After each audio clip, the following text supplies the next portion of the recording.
Hello, my name is Grian and we're back with the third and final episode of Let's Make a Minecraft Castle. So, as you might remember, we finished up to this point where we had just started to get the main part of the castle built, but we hadn't quite finished.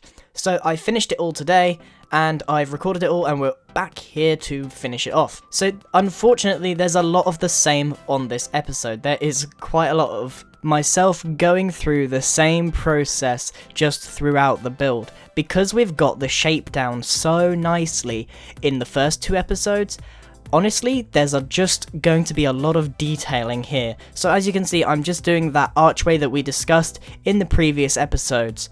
And just for this part, really, I'm going to be setting down the base theme and style, which is that stone framework with the stone brick on the inside.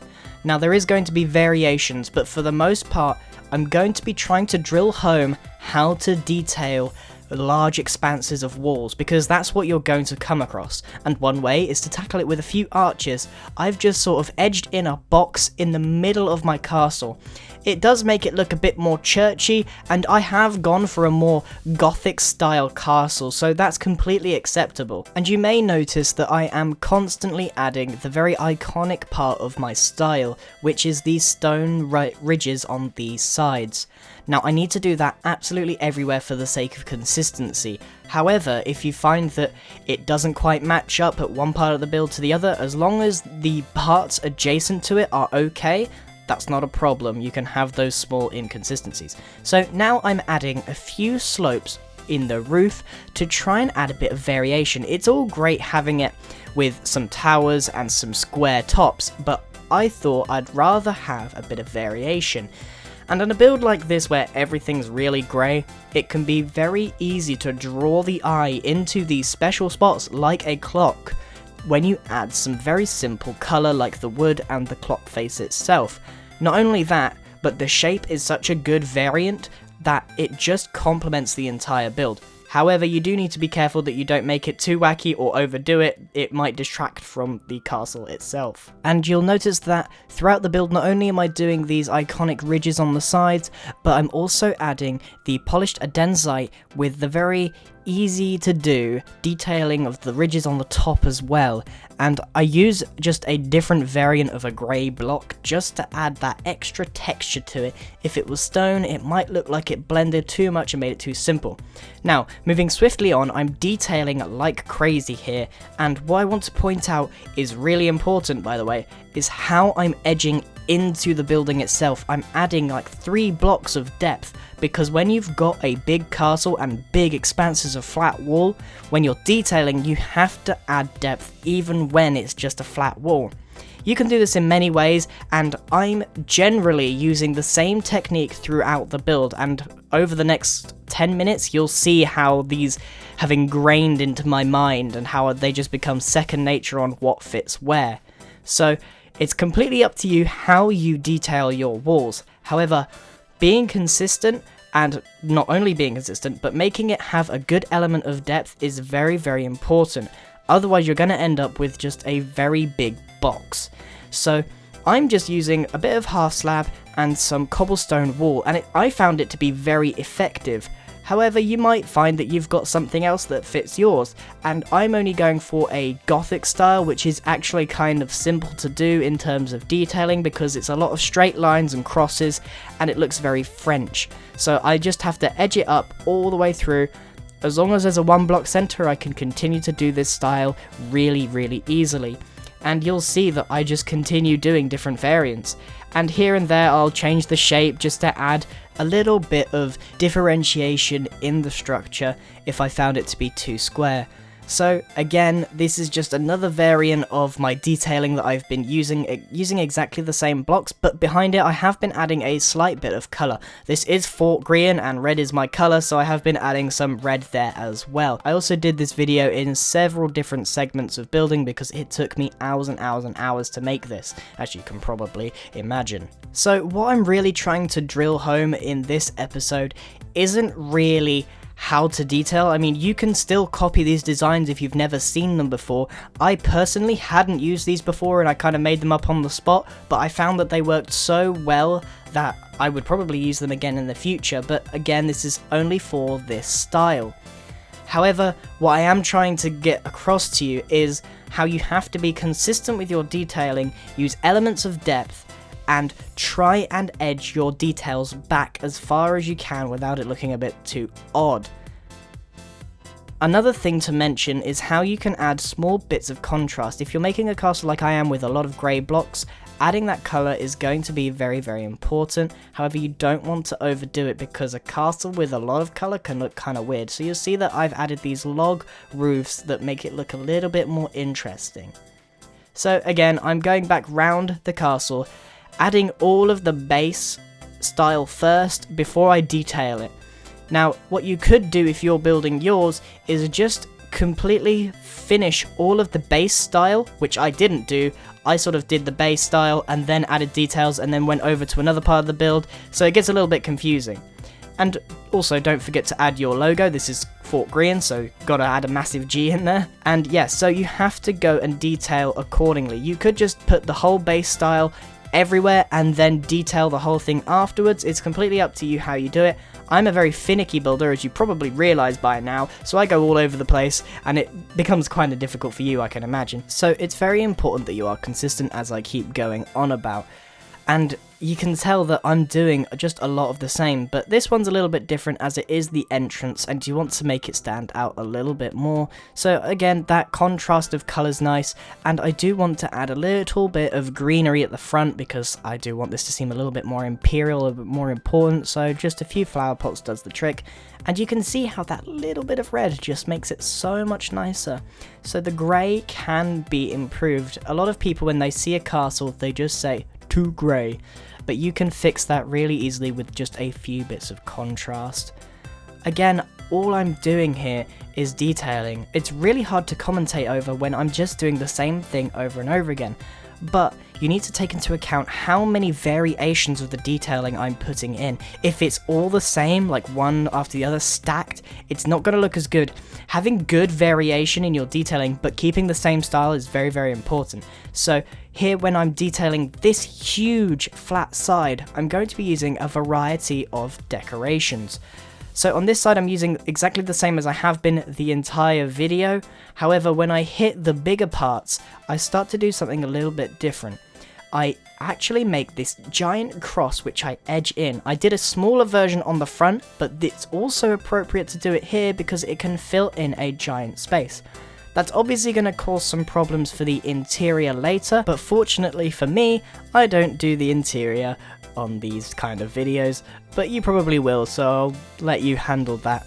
But as you can see, this part of the detail is a lot different to the others. It's a bigger detail, and that's kind of important. If you had lots of these little windows that I'm making, it's going to look really complicated, so it's really important to have different shapes and varieties, and I have tried to not use World Edit as much, because I know that does annoy some of you people without World Edit, but it does save me a lot of time, and it saves you seeing me just repeat a process over and over again. So I do use World Edit a fair amount, but I have tried to cut back in this video, which is why it's taking me such a long time to detail everything, as you can probably tell. So yeah, world editing those bits together is kind of simple, and you can see here how, without actually doing too much to the depth, I have added a really good shape to the castle, although it is just one big flat wall until you get to the second layer. So take a good look at the shape right here. This was exactly what we planned at the very beginning when we drew that stuff in MS Paint. Although that didn't have the clock face and everything, it does look roughly like what I drew on that piece of paper, and I'll do a comparison at the end to prove it, along with a really nice cinematic with some music that doesn't really fit, but I own it, so I might as well use it. And we're kind of getting there now. You can see how the detailing's come together, and I think I've got most of the parts I want to do. I'm not doing the inside of the walls for a very good reason, and I'll tell you why in a second. And I'm just doing some vines, as I did earlier on in the very first episode, to not only give it contrast, but to make it look a bit nicer. And again, you can sort of balance out those towers with a nice flag, and it also adds some nice colour. I just spam a lot of blocks when I make a flag, nothing too good, it's all by eye, nothing really special there, but if you struggle with flags, feel free to take a closer look, it's pretty easy to do. So you'll now notice we have this giant empty space there, which I'm now going to invite some friends of mine from the Wingcraft build team to go ahead and build a house, and I'll be helping them along the way. This is something that I hold a bit close to my heart. Back in the day when I used to play survival a lot, I used to go off and make a gigantic build and sort of create areas for people to come and join my town.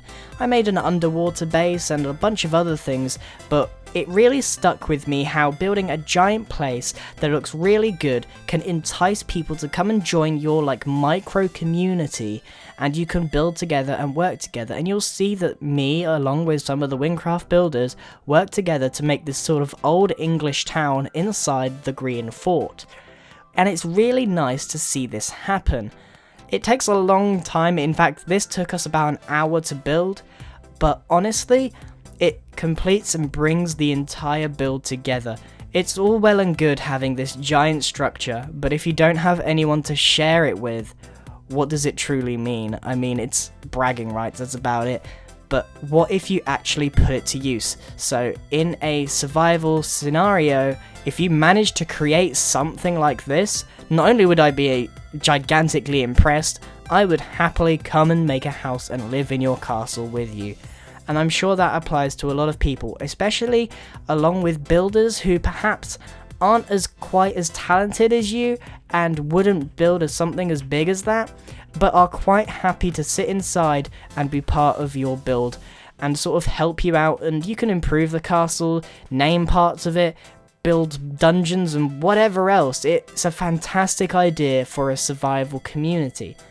However, a project like that is not something to be taken lightly. It's a huge undergoing, it's going to take a long time and an obscene amount of resources.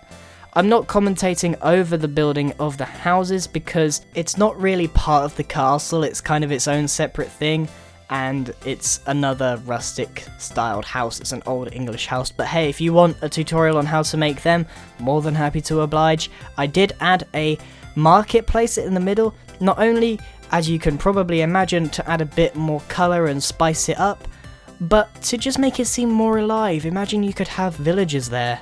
If you had access to creative, you can spawn them there and do some fancy command block work. So you can tell here that I decided that we would use snow, but to be honest with you, the snow colour of just pure white is really intense against the grey.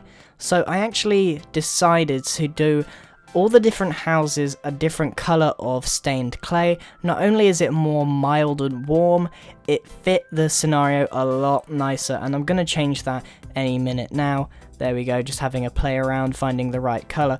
And I actually found that if you're going to undertake something like this, definitely consider using a stained clay, because honestly I thought we weren't going to find an appropriate colour, but it really went down nicely. Again, we're not doing any interior here.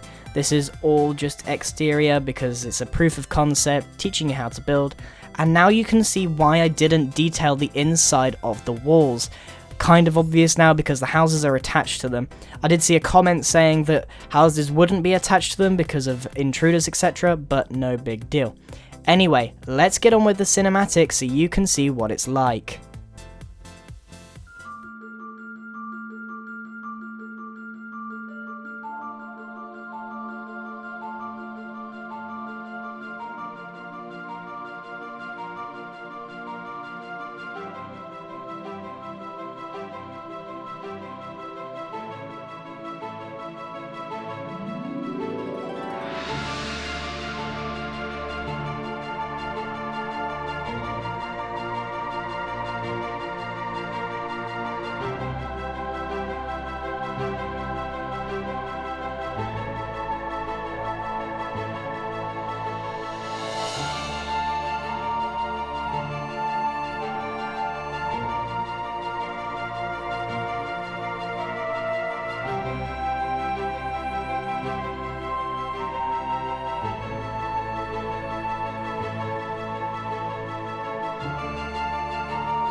So that was the final cinematic. We finally finished the castle.